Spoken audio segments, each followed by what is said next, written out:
Come on.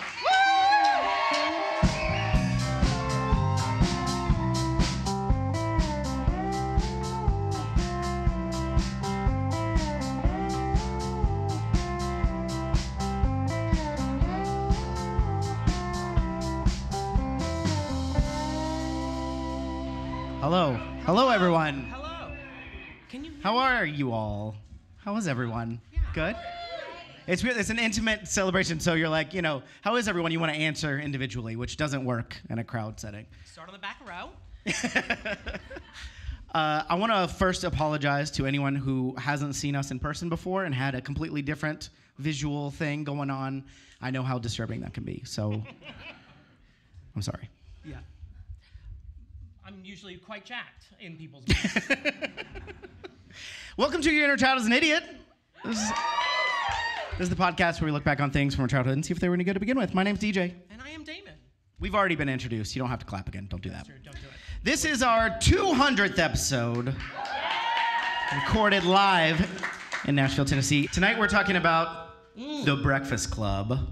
Nerds versus jocks. Do you have any thoughts, just in general, the conflict? I'm staunchly jock, I think is clear. The ripped thing. No, I've actually never seen this movie before.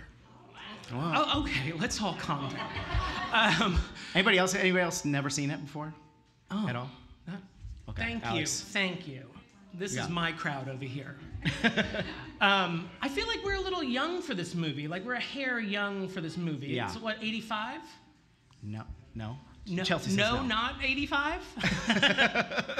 But I feel like our peers would have like inherited it from older siblings and watched it. Gen X. It's more of a Gen X thing. And my brother was having me watch Soap Dish and Thoroughly Modern Millie, so we didn't get around to Breakfast Club. Yeah. Have you seen this movie before? I have in pieces. I don't know if I've seen the whole thing recently, all the way through. It is one of those movies I feel like... I do own a jean jacket, though. So you're halfway there. Yeah. I feel like it was one of those movies that was just on basic cable constantly, and it was either The American President or Breakfast Club over and over and over again in the middle range of the cable channels. And every time I was like, nah, I'm not doing that. I will watch The American President over and over again, but I'm not doing it. But that's it. But I learned that separately. That was through a different venue. So this dance that you definitely learned, was that before or after you had to learn the Newsies dance? Oh, don't bring up my trauma about the Newsies dance. It's too late. I did. This seems easier. I feel like the dance you're talking about is a lot easier than the Newsies dance. I had to learn the dance to Seize the Day for my high school chorus class. It was talked about in a previous episode regarding the movie Newsies, but I never learned this dance. Miss McMahon never made me do that. She's a pill. Wait, you have not seen this movie? I forgot the actual answer to my question. I don't know if I've ever seen the whole thing. Is the whole movie in detention? Yeah. Or is there it's a bottle movie. It's a bottle It's movie? like the Chinese restaurant episode of Seinfeld. They're all in detention. So did they model it after Seinfeld, do you think? Oh, yeah. Pre-model? Mm-hmm. Seinfeld got with them, and he's like, I got a great idea for my show that hasn't debuted yet, but I think you can use it for your movie you're filming right now. That'd be great. So Judd Nelson, Emilio Estevez, they do it for you? No, neither of them. Okay. They're very meaty-faced men.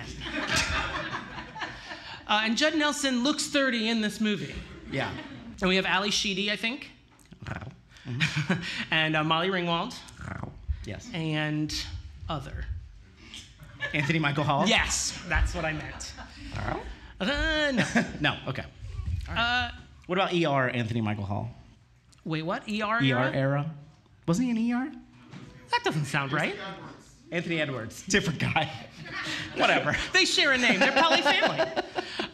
They're probably related. What did the 1400? Was that one of him? Wasn't he in that? Dead Zone. That was a shitty show on TNT, wasn't it? He was in that. He was the journalist in one of those Batman movies. He's had a long and storied adult career. Adult career? Well, not adult Okay. But as an adult. Anybody have any specific memories from Breakfast Club? Yes, you all love this movie so class? much. Dandruff? They just have dandruff? Oh, gross. That's visceral. I don't care for that. That's so upsetting. You know, I just realized the only other time we've done a live episode was our 100th episode in which we covered Short Circuit, also starring Ali Sheedy. Well, next time we have to do War Games for our 300th episode. Is she in that? I believe so. Okay. Is she in that? Anyone? I've never seen that either. You're just guessing. Just taking my shot. She's in 300, right? Yeah, she was King Leonidas. But she got really jacked. Again, that's the vocab word of this episode. She got really jacked for that. Grew a beard. Dandruff, I don't like that. I think objectively, this is the best Molly Ringwald has ever looked in this movie. Okay. I also feel like her outfit What about- is formative for at least me. Like, I want, like, the long hair, the boot, the slouchy boot. There was, like, Slouchy boots. Okay. I feel like should I write this The down? look. For the recording, she said that this is the height of the Molly Ringwald fashion. This is the Even best she's better ever- than the TV movie version of Stephen King's The Stand? I believe so. Okay. I think better than All right. Pretty in Pink, because I feel like this character, like, she just, her hair is perfect.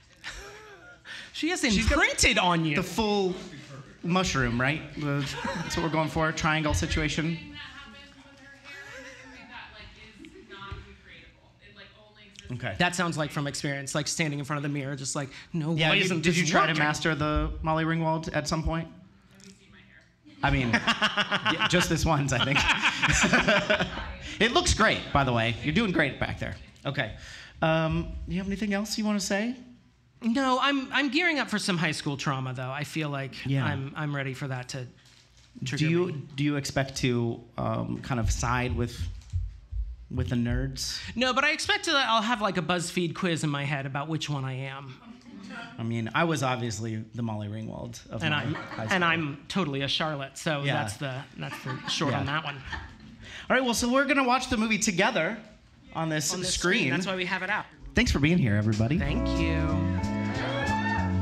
I should have come up with something. Oh, this is my favorite part where you just spring something on me and I'm supposed to act really quick. You know how there's the whole dichotomy of the haves and the have-nots in this movie, I Yes. assume, that I Okay, haven't sure. seen in like 20 years. You know, there's people that can give to their favorite podcast, and there's people that can't. Solid. This is great. And Keep we going. hate the can'ts, and we love the... Wait, no, that's not right. No. try again. Patreon.com/YourNerdChild'sAnIdiot. You can support the show. We have many patrons here. Thank you all very much for being here. Thank you. Patrons. You can be like them. Be cool, like Molly Ringwald and whoever else is. And her effortless hair. Yeah. That's it. All right, we're done. Breakfast Club. Let's do this.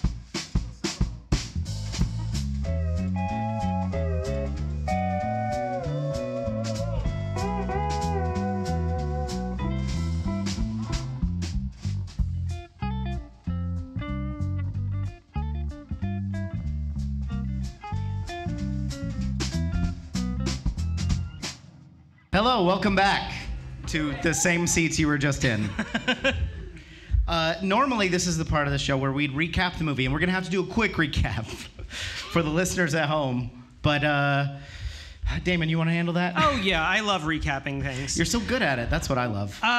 5 diverse students get detention, get Saturday detention, and for various reasons. Mm-hmm. And, Myriad. they learn a little bit about themselves. Yeah. And that's about it. What I like about this movie, just to get right into it, Please. is it feels like detention. You really feel the awkwardness. Mm-hmm. There's a lot of needle drops, as they say, but Yeah. they chose their moments. John There chose is a his lot of moments. silence, and then music just comes and accosts you at certain points that startled me every time it started. I was like, oh, I forgot there was a soundtrack in this. You like a music cue to be surprising, you know? Like if someone's in a hallway and just starts running, then the music needs to hit. Yeah.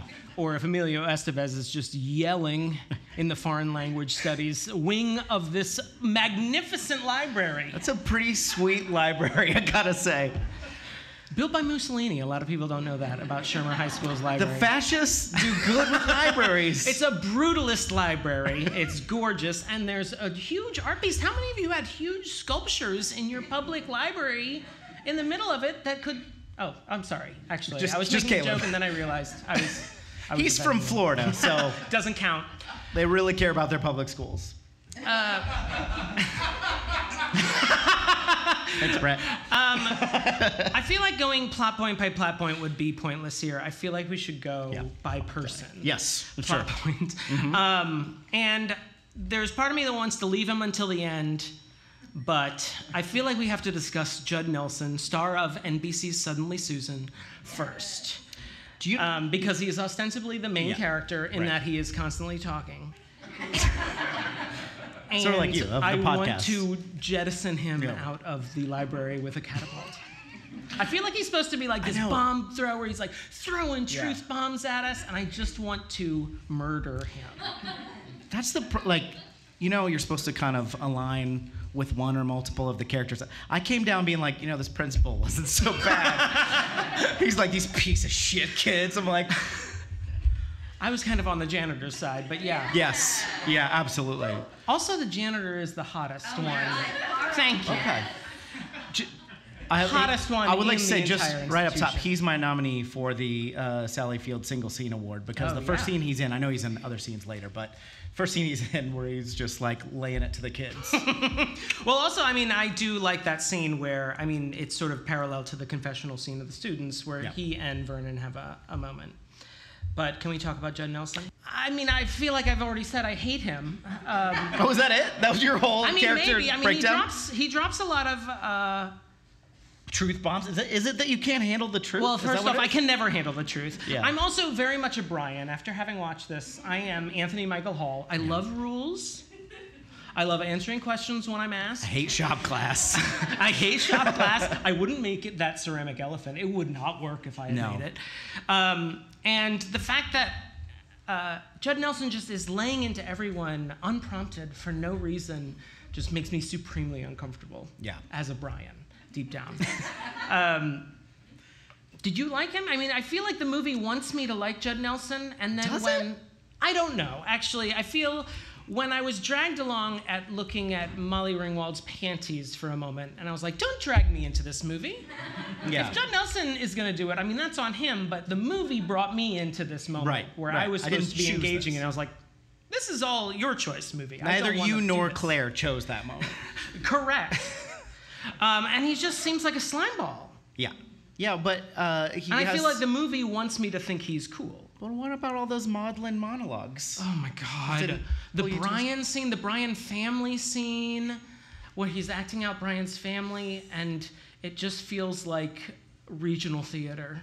It does. You know what I forget though, because Judd Nelson looks like he's 46 in this, is that he does have a gray streak in his hair. I think that's what it is. It really threw me. But he's supposed to be like 17 or something, right? Right. And there's a lot of idiot 17 years old that were doing theater. So maybe he was. Maybe he just wanted to be in... I also read up on this, and he's also a method actor, so that also knocks him down another... Do you think... Was he in Breakfast Club? Yeah, John Hughes would never work with him again. He hated him because of the method acting. So he was just being John Bender, or whatever his name is, John Bender? Bender is part of it. Bender. I don't know if it's John Bender. But it's definitely Bender. Do you have anything else to say about Bender before we move on to someone else? I loved him in Futurama. No, he's great. That's it. No, he sucks. No. Yeah, he does say neo-maxi zoom dweeby, which I did write down. Oh, yeah. That's pretty good. Which I actually would prefer to be called a gay slur than neo-maxi zoom dweeby, because I'd have to break this down and look up each word individually. That and, pumps my nads are the two things that I'm going to be saying a lot. About Moliere, right? Yes. That he pumps his nads? Yeah. What about Andrew, the jock who no one understands? Not even his dad. Not even his dad. So he taped Lester's butt. That's what I was going to ask about. So dad, as I understand it, which seems loaded with gay undertones. He glued someone's ass cheeks together for his dad? Buns, please. Let's use the term buns. This movie that said fucking bitch all the time. Buns. Buns is the term here. So I know. What? That is really funny. It Just is choose weird. buns. I don't of know all if the it's things. intentionally funny, but it is funny. His dad sounds like a real piece of work. I'm not gonna defend his dad, but For the 30 seconds I saw him, he really seemed like a pill. I don't know if you can pin this one on his dad. I doubt his dad goes home and then coaches him on taping guys' He buns. picks him up. He's like, "Did you tape that kid's ass together or what?" Buns. Maybe that's where he got buns. That does seem like a dad thing. That does seem like a dad thing. So he can't think for himself. I did like the moment where Ali Sheedy character was like, he can't think for himself, and he's like, I can't. I was like, oh, that's funny. I feel like their romance is a little contrived, and a little bit shades of Grease. But they do have a few solid moments where she sort of sees right through him, and I do appreciate that. But his sob story about how it's his dad trying to get him a full scholarship on wrestling, despite him being a meathead, never really resonated with me. Really? No, for some reason, I didn't connect with it. Now, we were talking about you getting shredded a lot in the And intro. bulking. In the wintertime, I might bulk, yeah. Is your lunch very similar to his? So. I did look at it and I said, that's a lot of sugar if you're really trying to shred. That seems like a lot of carbs. Never gonna make weight with that many carbs. I do appreciate, I don't know how this was done. They didn't have CG at the time, but every time he was holding his sandwich, a big hunk would fall out of it. Like that. And I really appreciated that. I did like that. I think I'm trying to think of who of the children who I empathize with the most, because I do think like between. It's okay if you say Claire. It's not Claire. Do I look Because she's a bitch. Because I kind of look like Molly Ringwald. Yeah. Well, you do have perfect hair. You know, I gotta say this. I agree with the Molly Ringwald hair. That is, but everybody's hair is kind of slamming in this. No? Who's lacking? Is it Judd? Emilio Estevez's hair is kind of just a sort of helmet. Hey. Okay, I'm sorry. Hey. I came for you, and I know that you have pictures that you take to your hairstylist and like this. Give me the Mighty Ducks. This is what I want. Give me the Mighty Ducks. I want Emilio Estevez, age 38, please. From age 6 till now.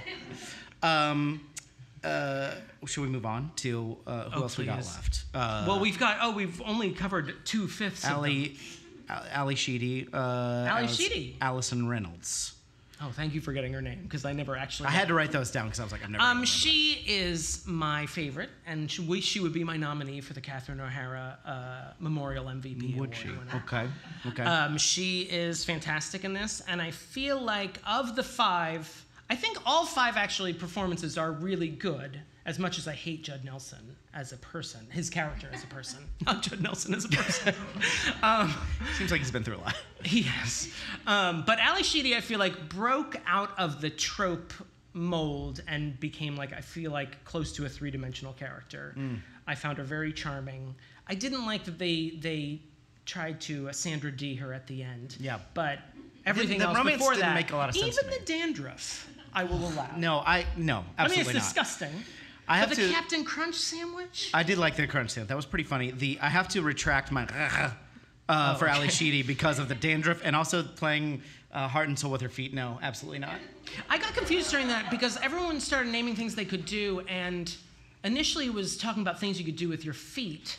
And then he's like, I can make spaghetti. And I was like, wait, what? Are we all doing things with our feet that I should be practicing? No. Gross. No, gross, absolutely. Certainly not it's the making grossest food. of the appendages. Ugh. Ali Sheedy is my favorite of the. Do you dispute me? I mean, are you fighting me? I feel like there's a resistance here. Not in front of the audience. I just, I mean, I do like. She gets the most to do, I think. Honestly, my nominee is going to upset you though, because it's Richard Vernon, because he was my favorite. I will say, Vernon is really. Is he the principal, or is he just the teacher that he pulled said the short teaching, straw? and I was confused. So I don't know. He is really good. I think he's a really good villain as a high school teacher because he's ridiculous enough that you're not really scared of him. But he has a cruelty streak that seems very realistic to teachers I have encountered who really want to throw their weight around. When he threatened Bender, this actually happened in my school in 7th grade, not to me. But I had a friend who was a little bit of a troublemaker. A ne'er-do-well. This teacher, whose name was Mr. Peters, I shit you not, would make us write essays, but he would literally just give us 500-word essays, and he would count the words because you could see the little marks on each word. And so we would just see how far we could push it, and we would just say, like, in the country of Mexico and the continent of North America, and like we'd just make it as long as possible to get to 500 words. And he never said anything, so we would just make nonsense. Did he coach a sport? I don't think so. Oh, that's surprising. But he did. One time he was real upset with my friend who was mouthing off, and sass mouth. And he stopped him. We were like supposed to go. The whole class would go to the library. He like pulled him aside, closed the door, and was like, "Will, do you want to go?" And he was like, "I'm sorry." 14 years old. This is a grown-ass man. Not even the 17-year-old, 38-year-olds in this movie. Threatening, and he was like, fight you, no. And he ended up getting suspended, and that was it. The teacher? The teacher got suspended. Thank God. Yeah. Jesus. But it was the same thing where he's like, no one's going to believe you. And then they did believe him, so. Justice. Oh, Jesus, that is haunting. It is, yeah. I mean, my teachers were just possibly drunk during class. They didn't actually try and fight us. That's just charming. That is funny. And no one that's been drunk has ever been violent. Do you want to talk about Brian, my yes, soulmate? The Damon of the movie, yes. First off, I would have no use for a fake ID aside from voting. So that, I don't know how that system would work, but that would be the only reason I'd want a fake ID. I was a very good child. I just want to get into the bar so that I could DD my friends home. Right, I just want to be safe. Yeah. Also, suicide is played as a joke in this movie. Yeah. Also, suicide with a flare gun. Yeah. Did he bring the gun just to scare people? Did he know it was a flare gun? I had so many questions watching that scene. I didn't understand why. If he knew it was a flare gun, why would he bring it to kill himself? And how, I feel like that seems like a much more horrific death than anything else, because you're on fire and you're illuminating to other drivers to stop. Why would you do that? And why would you go to school? Everyone else has to clean it up. Plus, this search party is going to come after you. Right, they're like, where is he? I found him. There he is. He's this big pink luminescent light in the middle of the street. I didn't understand. I thought that was a little ridiculous. I mean, that confessional scene, I feel like teeters between ridiculousness and successful drama, but often teeters into the ludicrous. This one of the, especially that whole scene, but I think the movie at large is.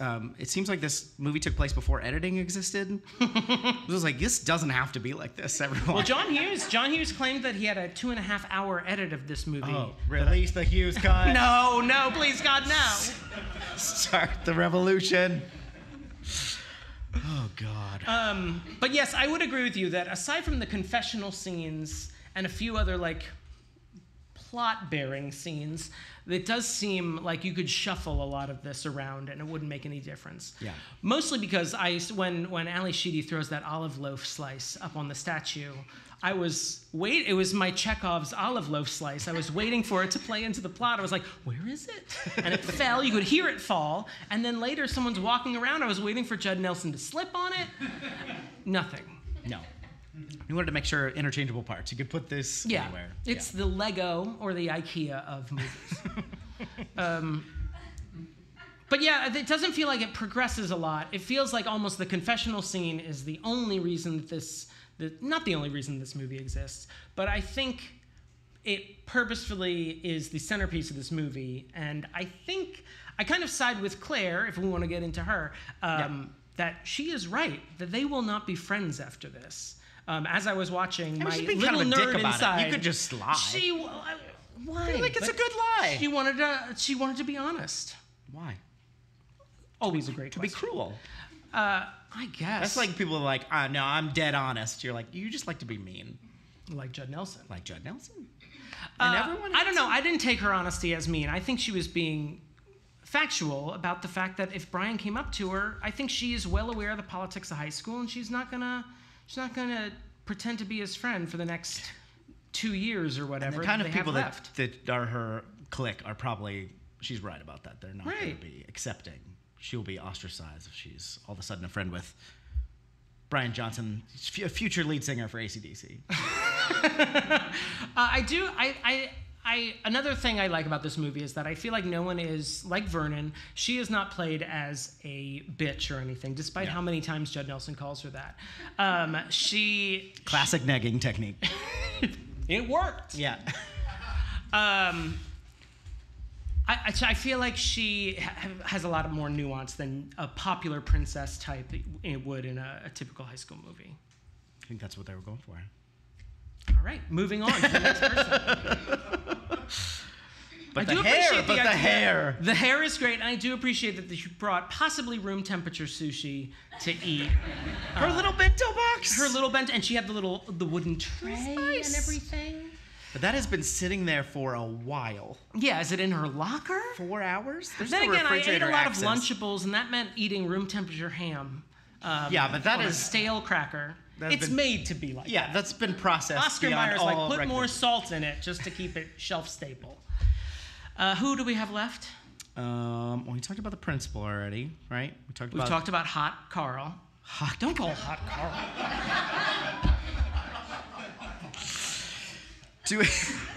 I just want everyone to know, because you were here watching this movie with us. I wrote long ass credits, but that's because we missed the voiceover because it wasn't coming through the speaker. So I'm just gonna go ahead and scratch that one out. We were watching it in the back, and I was like, oh, this is a long shot of the high school. Like, I got it, Shermer High School. Move it along. I did somehow forget about Don't You Forget About Me. How did you forget? I don't know. That's the only thing I would have known about this movie. Probably from a Family Guy joke, but still, I'm not ashamed to admit it. I know. Still, that is what people think of this movie. And there are 3 of us in this room who opened for Simple Minds, and we learned that you can sing that melody to all of their songs. Oh, wow. If you try hard enough. That's a shame. We're like, is this it? Oh, no, it's a different song, I guess. They're great. Treasures. Were they nice? We didn't get to meet them. Oh. So. You didn't get to meet Simple Minds? No, they're very busy. They're we were swamped. very unimportant. They're chock-a-block with meeting fans. Everybody's like, they're like, yeah, yes, got it. No, we don't know Molly Ringwald. Is this where Eat My Shorts comes from? I don't know. Was this the first I felt appearance? like watching this, it was a little bit like watching The Godfather for me, because I felt like this is referenced in so many other things I've watched. Yeah. That when I went back and watched The Godfather, I was like, oh, that's what The Simpsons was doing. And this, Eat My Shorts, Simpsons, want me to turn it up. I didn't know that was that from this? Is everyone like, that is awesome? In 1985, you also did this with your middle finger. You want to keep the other fingers Need him as close to the top as possible. Well, just in case Vernon comes in, you can quickly lock your other fingers upwards. Nothing. And he's like, I can't pin you on anything. Also, the David Bowie quote. I'm getting into my bulleted list. What was that? That's insane. Why was that? The quote from Changes at the beginning that explodes into shards of glass. Why? Because they had just invented that transition. They were like, we gotta use this. I just figured out how to put text on glass, and we're gonna blow it up, and you're gonna love it. We do have some items for the problematic corner. Would you like to go to the problematic corner? Yes, I would. Let's go there now. We have a special guest to help us get to the problematic corner. Okay. Jackson has an unhealthy obsession with Damon. Would you like to come to the stage, please? Take us to the problematic corner, boys. Ooh, watch out now, y'all. Damon's got a problem, baby. Ooh, watch out now, y'all. Let him know about it. Woo! Thank you. Real quick, have either of y'all ever been to detention? Yes. Not this 8-hour shit, though. I didn't know. What did you go to detention for? Yeah, It was like an hour after school. That's not detention. Like Saturday detention. They had Saturday 8-hour detention at your school? Yeah. What did you have to do? I mean, I guess a flare gun is, yeah. I got it once in kindergarten for literally throwing rocks at a flagpole. They had detention in kindergarten? Maybe that's why it was an hour. And then once in 10th grade for being late, like several times. That's what I got, yeah. Yeah. Sorry. What did you do? Don't worry about it. I'd like to say I also got detention. Oh! Thank you. For what? Talking. And it was also also morning detention. I didn't have. There was no Saturday nonsense. So, okay, show of hands. Who had 8-hour Saturday detention at your school? Really? Since I have a mic, I'm just going to chime in. Yeah. I also got it for being late 4 times, which I thought was 8 hours bullshit. for being late? And my Saturday school was walking around the school with a paint scraper scraping gum off the sidewalks the whole time. I mean, that's a public service. It was rough. And I was like, I did not hit anybody.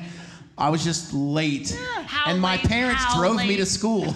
Yeah, I know, like it was your fault. Punctuality is a virtue. How late? Like 10 minutes 4 times, you know? That's 40 minutes. Out of a semester. That's like out of 500 hours or something. Yeah, okay. Again, but I feel like everyone that raised their hand about 8-hour detentions is probably over the age of 35 or 36. And Okay. Oh, okay. punishments for kids at a certain Yeah, I'm way younger than that, so that's probably what it is. I'm just a baby. I'm 26, so that is excessive. That's insane. Also, we could study. That was like the point of it. They're like, be a better kid, study. And so I did. You would have written the essay. I'm Ben Johnson, or what's his name? Brian Johnson. I already or forgot. Ben Johnson, the writer. Okay. So problematic corner. I mean, it's yeah. all gay slurs, right?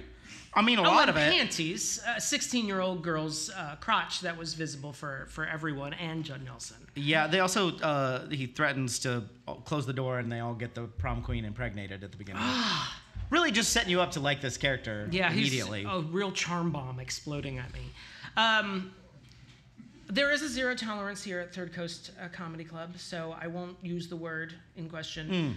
But the other F word. there are a lot of, I'll say Bob Saget's in this movie. There's a lot of Bob Saget's thrown around for a movie that doesn't have literally any Bob Saget's in it. That's true. I was called Bob Saget a lot as a kid, and part of me wants to criticize the movie for using the word Bob Saget a lot, and part of me also gives it credit because that word flowed like water in the 80s and 90s, and almost became disassociated from any claims about your sexuality. It was just a filler word after a while. I remember I got called a gay Bob Saget once. And is that like a negative, double negative? Well, yeah, it was in my need to always correct someone. I said, "Do you mean as opposed to a straight Bob Saget?" And the guy, and this is the best compliment a bully can give to a nerd, said, "Shut up, man." He punched you harder, but he was confused about it. What did he mean? Part of me wants to dock the movie on that, but I feel like that's realistic. Reflection. Yeah, yes. It doesn't make me like anyone more, but it's accurate. I did start a Bob Saget counter, but then I forgot. So I don't know how many there are. There's more than 2. It is top heavy in Bob Saget's. Yeah. It's kind of wears down after a while. They also talk about the different kinds of. There's some fat shaming, talking about the different kinds of fat. It's just kind of dumb. And they're also, just the whole bringing the flare gun to school means something different than it did in 1985. Having a gun at school is. They give them to you when you go. I feel like I heard now, someone gasp, possibly Adam, when someone mentioned they brought a gun to school, and it is a different vibe, as the kids would say, than it was probably in 1985. Yeah, having been born in 1998, I don't. Yeah, of course, that's 26. I don't know what you're talking about, but I think that math checks out. That's all I've got for the corner. Is that all you got? Yeah, I can get out of the corner. Let's get out of the problematic corner, please. There was also an R word. Oh, fuck! God! Ooh, watch out now, y'all. Damon's got a problem, baby. Ooh, watch out now, y'all. Let him know about it. Woo! Ooh, tasty. Thank you. Thank you to special guest Jackson Epley. Thank you, Jackson. Jackson was really nervous about this, so thank you for doing that. Jackson, who has performed in front of millions of people. Yeah. Okay. I like making my friends do things that make them uncomfortable. Damon. Yes. Oh, God. Unrelatedly. How often do you say, "I'm going to kick your dick in the dirt"? In what context? You tell me. I have seen Saltburn, but that is a dick in the dirt. But it's not kicked. Yeah. So that is a qualifier. I don't say it very often. It seems like a ridiculous thing to say to another human being at all. In fact, a lot of the dialogue in this movie seems wasn't that ludicrous. Brett, I believe that was our drummer Brett told me about a singer he played for. That was like the first thing she said was like, "Let's kick some dicks in the dirt, boy." Oh yeah, I remember you saying that. Also, Caleb, our glorious band leader. Let's hear it for Caleb. Thank you so much. And the fellas. And the fellas. Joel and Whit and Brett back here. Yeah, thank you guys. Thank you, guys. Caleb wanted to make sure that I noted that $31,000, which Mr. Vernon said he made, is $88,000 in today's dollars. Thank you, actually, for doing that. Which is not bad. Because he seemed pretty proud. You know, you're not gonna, yeah. What? He seemed pretty proud. He was like, Yeah. I make $31,000. You know, I say that to you all the time. I make. But And 31. I feel very intimidated. And I feel like you're gonna 31,000 throw a ain't punch what at it me. used to be.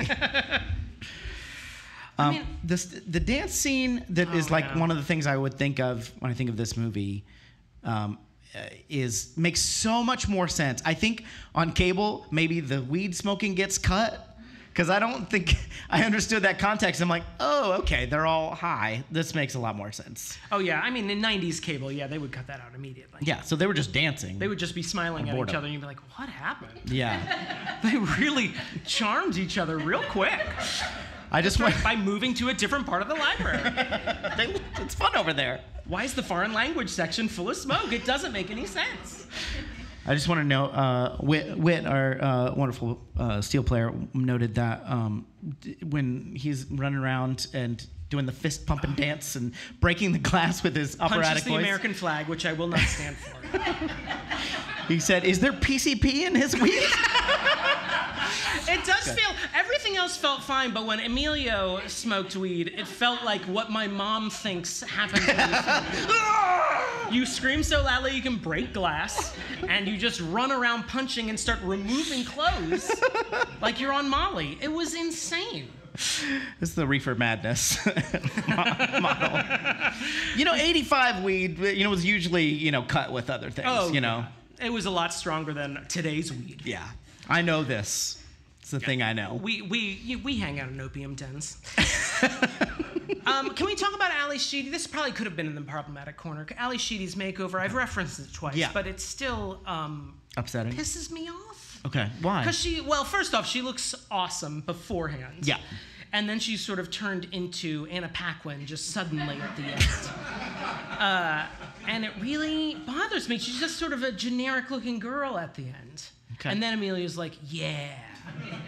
I mean, that checks out that he would appreciate that more. A hairband isn't going to cure dandruff, if that was a concern. Well, maybe she got a brush out True. before the hairband Head went and on. Shoulders commercial. Yeah. Pantene Pro V. I always thought it was weird that it was like, you look so much better without all that black stuff on your eyes, and then she's like putting more black stuff on her eyes. Like, what? I don't know. I don't understand makeup. Well, she had smoky eyes before, or some smudgy eye. Yeah, no, okay. Okay, I'm sorry. I shouldn't. I mean, I know. I also was triggered by Claire. After they have they all have this heart-to-heart, she makes Brian write the goddamn paper. Yeah. Pisses me off. And Because, they go one, off to, like, I would have fucking written the paper janitor's for everyone. closet. I would have written the paper for everyone. Of course. I would have been tricked. Actually, that's the only reason. I would have done it and been angry about it. Yeah. And then on the way home, I'd be like talking to myself. And like, this is what I should have said. Get my flare gun. It seems shitty. Yeah, it is shitty. Yeah, especially like they all got to know each other and they still like use him to do their homework. Because Claire's right. They're not going to be friends. Also, we all know Gleason's not accepting one paper at the end He of this. seems content when he's looking at it like from a distant shot. Yeah. Yeah. They really learned something. Wow, I bet if I had been here, I would have learned something about them. Why does this smell like marijuana in this library? All of you clears out real quick. marijuana smokers, let me just speak to you for 1 second. I don't really care about it. Legalize it. Let's do this. But Okay. What are you, running for Congress? but every marijuana smoker that I grew up with thinks that weed doesn't smell. They're like, it doesn't smell. I'm like, it smells so much. And they're like, it goes away so fast. It does not. and you're all delusional. That's all I just want to say. I remember my brother. The room has turned on me, Damon. I should have stopped at legalize it. Read the room. I remember my brother also telling me, like, you can't, it goes away so fast, no one can tell. And I'm like, yes, we can.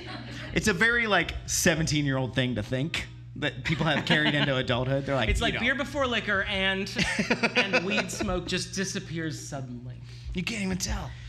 All right, I've got nothing else. Yeah, I have some quotes. Let's see. How many gay slurs do they include? I mean, it's all gay slurs. Oh, Should I okay. not say those out loud? Don't. No, give us your quotes. Let's have them. Well, I do think I'm going to start have them? threatening people with the horns more often. It's pretty good. I don't think I'm going to say... you don't even have to say it. You can just do that. Yeah. I don't think I'm going to say mole really pumps my nads, but it's pretty great. Mole sauce.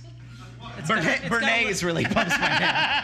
Hollandaise is nice, but mole, no. I don't like hollandaise mixed with that. That's upsetting. When the janitor says, "I am the eyes and ears of this institution, my friends," it's pretty good. Also, when Emilio says, "I've seen her dehydrated, sir," it's pretty gross. Feel like we can all work that one in. Are they? I have a question, a new question, lore question. Are they dabbling in dating, or is that just something Judd Nelson invented? Or is that something left up to the audience? I don't know. Anybody? They seem to have a thing at the beginning where he invites her to the party, and he seems clearly like really aware that Judd Nelson is listening, and blah, blah, blah. They're obviously in the same friend group. Because they're both so handsome and popular. Yeah. Yeah. End of question. No need to answer. All right. Okay. Also, that was marijuana. Do you approve of this? I feel like that one will work Another for me. quote that I would relate to Brian on. Could you describe the ruckus, sir? I did like that. And speaking of, right after I say, do you approve of this, I'll say, yo, wastoid, you're not going to blaze up in here.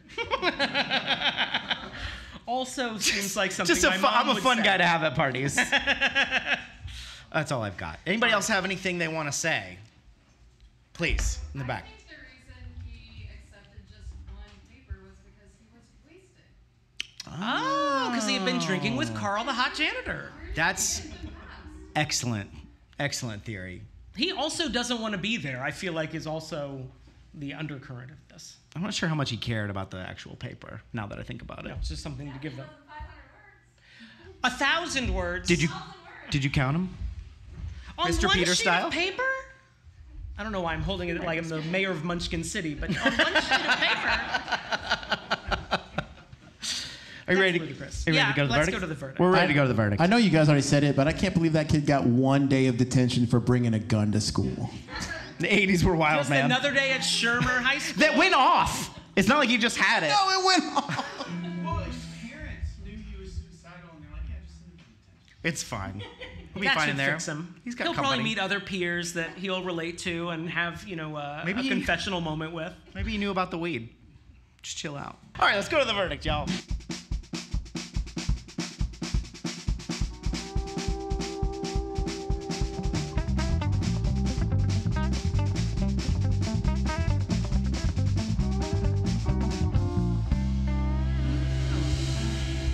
Tell me later. Woo!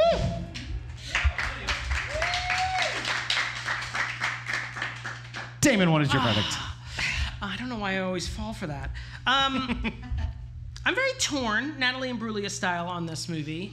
In that it feels very clunky at times, but when it does, when it tries to succeed, I feel like it does reach for something.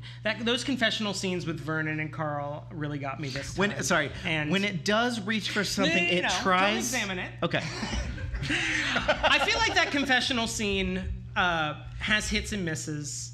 I really like Claire's speech because I feel like she is being honest about high school politics and all that. And she's called out for being a bitch. And Judd Nelson is being wildly unreasonable during that whole thing. Yeah. But it also still works for me largely because they're kids. They're fucking idiots. Yeah. And so them sort of grasping at how life works, at least from my 26-year-old vantage point, it rings true to me. Like watching these, and I can imagine if I had seen this at the right time, I would have connected with it on Saturday on cable. On Saturday on cable, or in a theater in 1985. And I'm really teetering on the line. And I'm gonna say Your Inner Child is not an idiot, but just by a hair. There is a lot that is very clumsy and cringe. Again, as a 26-year-old, that's a term I use. But I think the parts that really work for me, and then they make me forget the parts that are really awkward. Yeah. Like Emilio Estevez screaming and breaking the glass. What? I still can't get over it. Go ahead. And who are your nominees? Ali Sheedy is my Catherine O'Hara Award. Okay. She's fantastic. And what did you say for I think the Vernon Carl scene would be my Sally Field Best Scene Award. Okay, you're giving that to both of them. Carl the janitor was my Sally Field nominee. For him dressing down the kids? Yeah. Oh, okay. But I also wanted Paul Gleason as Catherine O'Hara, so I'd give that to Ali Sheedy if we can do the scene. That's what I just said. Little trade. So, okay. Yeah. All right. We'll do what I just said. Great. You give me your Mickey mantle, and I'll give you. Okay. I feel like this is a good community theater play and a bad movie. Your Inner Child is an idiot. Like some of the scenes were good, but it was all pretty maudlin and all pretty like. It was acted. It was like acted with a capital A, and it was not fun for me to watch. I like to enjoy watching movie. Yeah, I found myself getting a little bored, and thinking about like, oh, I gotta come up with stuff to talk about, which is not. It can either be bad enough that you've got an endless supply of things to talk about. Mm-hmm. It wasn't that bad, but it was just sort of like. So you wouldn't recommend this movie if you are having to record a podcast in front of a live audience? No, in fact, I wish I had come up with something better. I did say Transformers the movie over and over again, but you refused. The animated movie? Yeah. I would have agreed to that. Oh, shit. I wish that wasn't a joke. I wish I had really accepted that. By show of applause, who thinks Your Inner Child is an idiot? Your Inner Child is not an idiot. Okay. Crowd verdict, Your Inner Child is not an idiot. Damon wins! Yay! Thanks, everybody, for being here. Those of you at home or those of you here who want to make your opinions known, Your Inner Child is an idiot at gmail.com. You can text us or leave us a voicemail, 615-576-0525. But thank you to our patrons, including the ones that are here. Thank you all so much for supporting the show. We really appreciate it. Thanks for being here. We really appreciate it. Take some snacks with you, drink, hang out. We're going to hang out for a little bit. We'll be tearing down, but you can hang out until 11. Can we get another hand for Caleb? Another hand for the band.